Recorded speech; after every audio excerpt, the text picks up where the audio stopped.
ಎಲ್ಲರಿಗೂ ನಮಸ್ಕಾರ. ನಿಮ್ಮ ಡಾಕ್ಟರ್ ಜ್ಯೋತಿಕಾ, ನ್ಯೂಮಾಲಜಿಸ್ಟ್. ನಿಮಗೆ ಒಂದು ಹೊಸ ವಿಷಯದ ಬಗ್ಗೆ, ಅಂದ್ರೆ ಅಧಿಕ ಮಾಸದ ಮಹತ್ವ ಏನು, ಅಧಿಕ ಮಾಸದಲ್ಲಿ ಏನು ಮಾಡಬೇಕು, ಯಾವ ದಾನವನ್ನ ಮಾಡಬೇಕು, ಯಾವ ದೇವರ ಆರಾಧನೆಯನ್ನ ಮಾಡಬೇಕು, ಹಾಗೆ ಅಧಿಕ ಮಾಸದ ಫಲವನ್ನ ಹೇಗೆ ತಗೋಬೇಕು, ಈ ವಿಚಾರವಾಗಿ ಇವತ್ತು ನಾನು ನಿಮಗೆ ಸಂಕ್ಷಿಪ್ತ ಮಾಹಿತಿಯನ್ನ ಕೊಡ್ತಾ ಇದ್ದೀನಿ. ಅಧಿಕ ಮಾಸ ಪ್ರತಿ 3 ವರ್ಷಕ್ಕೊಮ್ಮೆ ಅಧಿಕ ಮಾಸ ಬರುತ್ತೆ.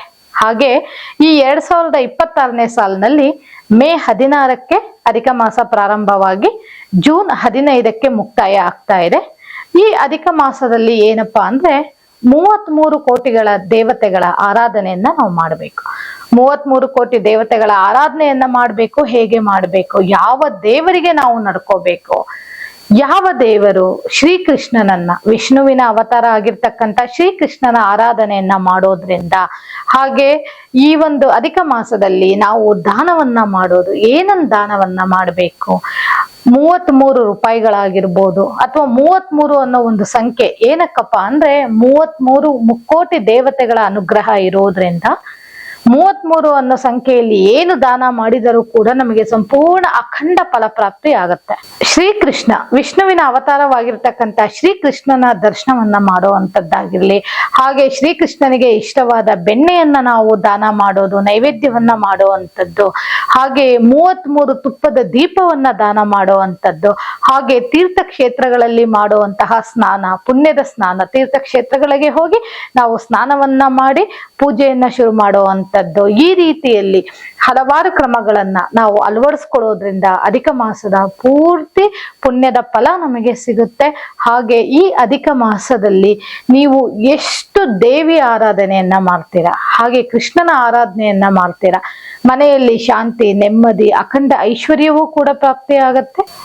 ಹಾಗೆ ಅಧಿಕ ಮಾಸದಲ್ಲಿ ಯಾವ ಕೆಲಸ ಮಾಡಬಾರದು, ನೂತನ ಮನೆಯ ಗೃಹ ಪ್ರವೇಶ ಆಗ್ಲಿ, ಮದುವೆಗಳಾಗ್ಲಿ, ಯಾವುದೇ ಹೊಸ ವ್ಯವಹಾರವಾಗ್ಲಿ, ಯಾವುದೇ ಹೊಸ ಕೆಲಸಕ್ಕೆ ಕೈ ಹಾಕೋ ವಿಷಯದಲ್ಲಿ ಯಾವುದನ್ನು ದಯವಿಟ್ಟು ಈ 1 ತಿಂಗಳಲ್ಲಿ ಮಾಡಬೇಡಿ.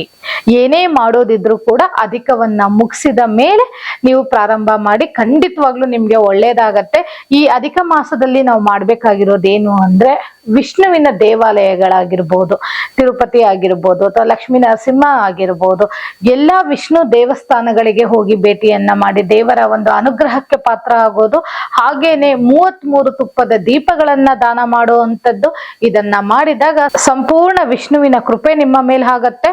ಹಾಗೆ ಈ ಒಂದು ಮಂತ್ರವನ್ನ, ಓಂ ನಮೋ ಭಗವತೆ ವಾಸುದೇವಾಯ ಅನ್ನೋ ಈ ಒಂದು ಮಂತ್ರವನ್ನ ಬೆಳಿಗ್ಗೆ 108 ಬಾರಿ ಜಪಿಸೋದ್ರಿಂದ ಕೂಡ ನಿಮಗೆ ಅಖಂಡ ವಿಷ್ಣುವಿನ ಒಂದು ಆಶೀರ್ವಾದ ನಿಮಗಾಗತ್ತೆ. ಹಾಗೇನೆ ಏನಪ್ಪಾ ಅಂತ ಅಂದ್ರೆ ಅಧಿಕ ಮಾಸದಲ್ಲಿ ಶಾಂತಿ, ಧೈರ್ಯ, ತಾಳ್ಮೆ ಕೂಡ ಜಾಸ್ತಿ ಆಗತ್ತೆ. ನೀವೆಷ್ಟು ಪೂಜೆಯನ್ನ ಮಾಡ್ತೀರಾ ಅಷ್ಟು ನಿಮಗೆ ಧೈರ್ಯನೂ ಬರುತ್ತೆ, ತಾಳ್ಮೆನೂ ಬರುತ್ತೆ, ಮನೆಯಲ್ಲಿ ಶಾಂತಿ ಮತ್ತೆ ನೆಮ್ಮದಿಯ ವಾತಾವರಣ ಕೂಡ ಸಿಗುತ್ತೆ.